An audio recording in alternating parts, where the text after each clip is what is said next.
Well, all right. Yeah, another one. Hi, friends. Doc South here. I hope you're enjoying these video blurps on my what is this? A YouTube site. I'm really enjoying these. God knows I am. I mean, look at the grin on my face. Yeah, I know. It's just so neat. I hope you're liking them. I see a fair amount of you've been logged on and digging the scene, so that's good. Um, I guess I got another one for you. Again, this and by the way, I know I've been reading from my book, the Book of Doc Blurps, the starter set. But uh, don't never fear. I mean, yeah, there's a X amount of number of them blurps in that book, but I probably have about four times that many just sitting on the computer waiting to be published. Plus, I could do excerpts from oh gosh, Aunt Barb's Magic Oven, Millie's Itinerary. That'll probably be the next book I do. So yeah, we got I as long as I got breath in my body, we'll be knocking these out on a daily, as best I can, a daily basis. Can't promise all the time, but I'm going to try. Okay, so eventually there's going to be quite a few of them here. Imagine people at YouTube are going to get kind of, hey, what do you mean you got 500 of these things here? We want, yeah, I don't know, but I'm loving them, and I hope you are too. Your comments are welcome. Doc South Show at yahoo.com is my email. Doc South Show at yahoo.com. Okay, this one is one of my favorites. One of my favorites. And I may stop in the reading of it to elucidate. Yeah. No, not hallucinate. Elucidate. Elucidate. Yeah. It's great to be old, is this one. Yep. I know. I figured that'll get your attention. Okay, here you are.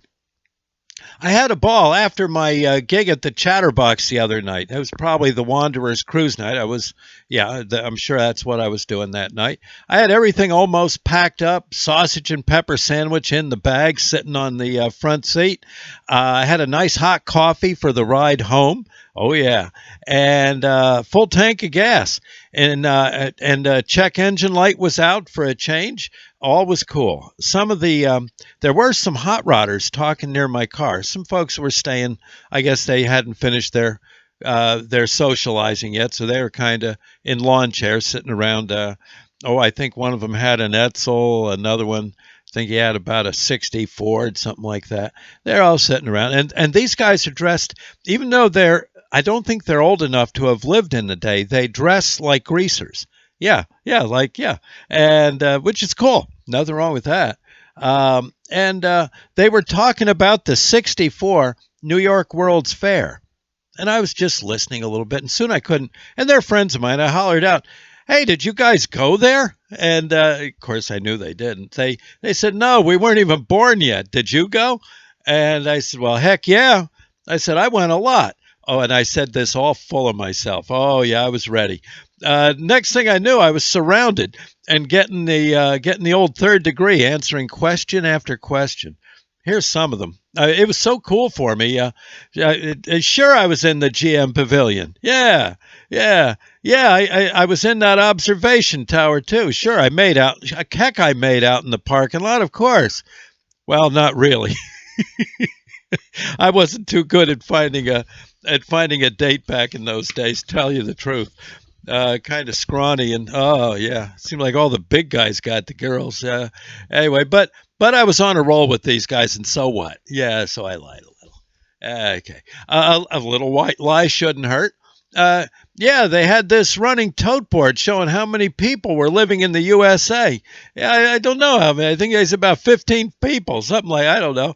The food was good, real good. Yeah, I think there was a house of the future. Yeah, no, we don't have anything like it nowadays, but maybe we still got to wait. I don't know. It had a people mover in it. Yeah, you didn't have to walk. At least I don't think you had to walk. Maybe when you got off the treadmill that ran all through the house. Yeah, I don't know. Yeah. Yeah, at least you didn't have to walk. I'm not sure if you got yelled at for running on it. I think you did. Yeah, of course I ran on it. Nah, they didn't catch me.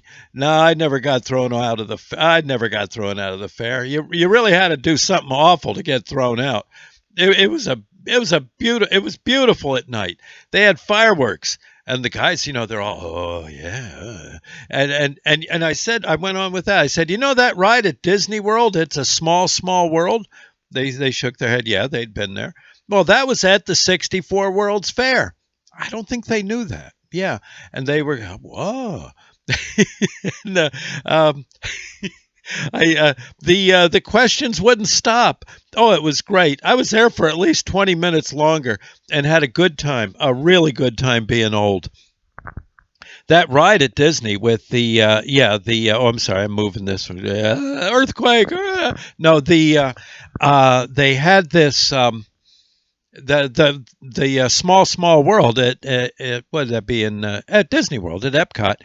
I I think that's the one that was at the World's Fair. Although it seems like the one at Disney is bigger.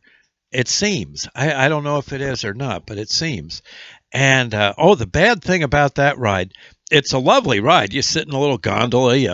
The water current just pushes you through all these kids singing, "It's a small world. It's a small world." It's like these little dolls, little mechanical people from all over the world, all different countries, costumes and stuff. It was, frankly, it's a great idea.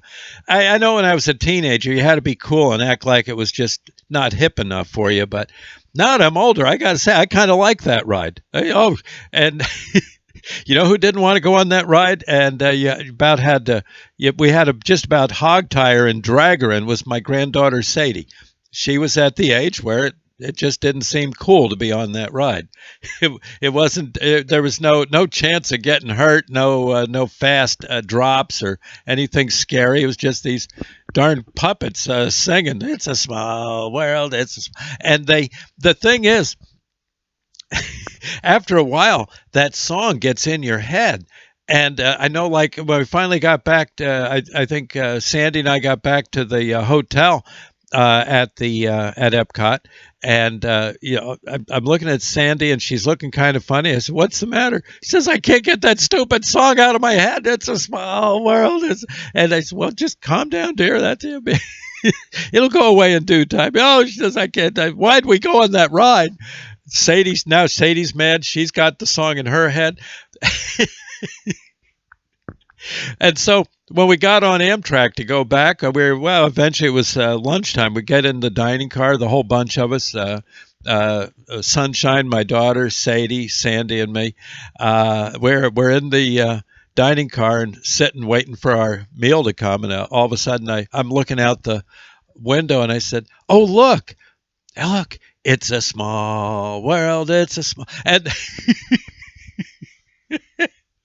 pretty soon, everyone in the dining car is mad at me. Even the waiters. The cook was coming out. Well, you cut it out with that song, God, love, yeah.